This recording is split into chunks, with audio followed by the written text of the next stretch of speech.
बच्चों। हेलो बच्चों, जय हिंद। आज हम जो है बहुत इम्पोर्टेंट क्वेश्चन डाल रहे हैं कि प्रश्न है यहाँ पर जो पेपर में पूछा जाएगा, व्यवहार एकांकी के उद्देश्य पर प्रकाश डालिए। व्यवहार एकांकी के उद्देश्य पर प्रकाश डालिए। तो उत्तर में बच्चों ये लिखना कि व्यवहार एकांकी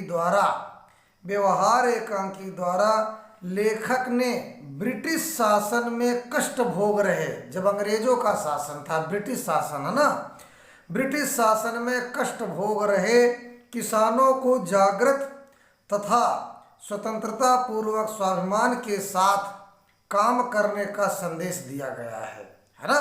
यानी जब ब्रिटिश शासन था भारत में, लेकिन व्यवहार एकांकी में किसानों को ये बताया गया है कि आप लोग सर उठा करके जिए। क्रांति चंद के माध्यम से यह संदेश सामने लाया गया है। शोषण तथा अपमान का विरोध करने की प्रेरणा दी गई है। तो यहाँ पर व्यवहार एकांकी का यही उद्देश्य है कि क्रांति चंद के माध्यम से जो संदेश सामने आया है कि शोषण तथा अपमान का विरोध करो और सर उठा करके जियो। तो ये एक पहला क्वेश्चन आप जो है इसको तैयार कर लीजिए। इसके बाद बच्चों एक क्वेश्चन और आता है कि इमा ऑप्शन दिया रहेगा, एमसीक्यू क्वेश्चन है पेपर में आ सकता है कि व्यवहार एकांकी का दूसरा दृश्य है।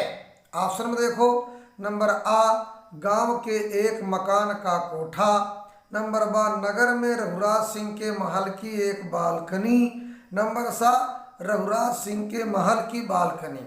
इसके बाद बच्चों यहाँ पर सही ऑप्शन होगा गांव के एक मकान का कोठा, है ना। तो इस तरह से अगर आप लोग तैयार करेंगे तो आपके नंबर अच्छे आएंगे, है ना।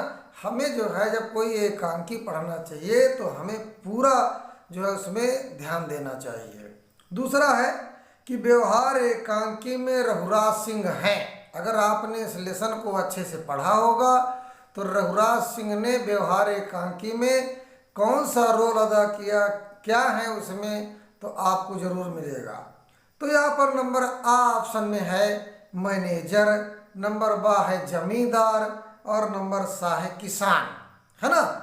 तो यहाँ पर बच्चों व्यवहार एकांकी में रघुराज सिंह क्या है, जमींदार, इसलिए हम यहाँ पर नंबर बा में जो है सही का निशान लगाएंगे, है ना।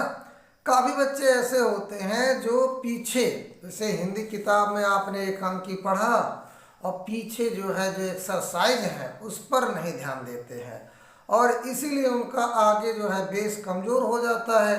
तो हम किसी भी लेसन को विधिवत पढ़ें। जब हम विधिवत पढ़ेंगे तो फिर जो है हमारा जो है पेपर अच्छा जाएगा।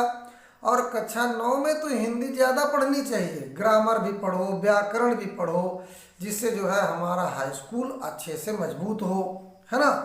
अब अगला देखो, अगला क्वेश्चन है, कभी नहीं सिर्फ मर्द बुलाए जाते थे, वे भी चुने हुए घरों के, और घर पीछे एक आदमी। इसको इन्वर्टेड कामा के अंदर लिखा गया। अब ये कथन किसका है, ये कथन किसका है? नंबर आ क्रांति चंद, नंबर बा चूड़ामन, नंबर सा नर्मदा शंकर। तो यहाँ पर बच्चों ये नर्मदा शंकर ने कहा था, जी है ना। आप जब व्यवहार एकांकी पढ़ोगे तो ये जो है नर्मदा शंकर ने कहा था, इसलिए बच्चों यहाँ पर नंबर सा ऑप्शन आपका सही होगा। अगला क्वेश्चन देखिए, जमींदार रघुराज सिंह ने किसानों के हित में काम किया था। नंबर आ किसानों का लगान माफ कर दिया था, नंबर बा किसानों के लिए सड़क बनवा दी थी, नंबर सा किसानों के मकान पक्के करवा दिए थे।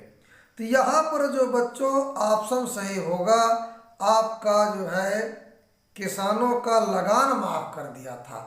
पहले के ज़माने में अंग्रेज लोग जो है जमींदारों को खेती देते थे, जमींदार जो है किसानों को खेती देता था, तो जमींदार जो है किसानों से लगान वसूल करता था, है ना। तो अब जो है तो यहाँ पर जमींदार जो रघुराज सिंह थे उन्होंने किसानों का लगान माफ कर दिया था, तो इसलिए यहाँ नंबर ऑप्शन सही होगा। इसके बाद पांचवा क्वेश्चन आपका आता है कि जमींदार के खिलाफ किसानों को भड़काने के लिए जिम्मेदार है, कौन भड़काता था? तो नंबर आ क्रांति चंद, नंबर बा चूड़ामन, नंबर सा नर्मदा शंकर। तो यहाँ पर बच्चों नंबर आ आएगा क्रांति चंद। और इस लेसन को है ना, व्यवहार नामा के एकांकी को अगर आप लोग पढ़ोगे तो इन बातों का आप ध्यान रखें, और कोई भी चैप्टर पढ़ो तो उसका विधिवत जो है आपको ज्ञान होना चाहिए। धन्यवाद। वीडियो सब्सक्राइब कर लेना, लाइक करना, कमेंट जरूर करना। कमेंट नहीं करोगे तो हमको कैसे मालूम पड़ेगा कि आपने मेरी वीडियो देखी है।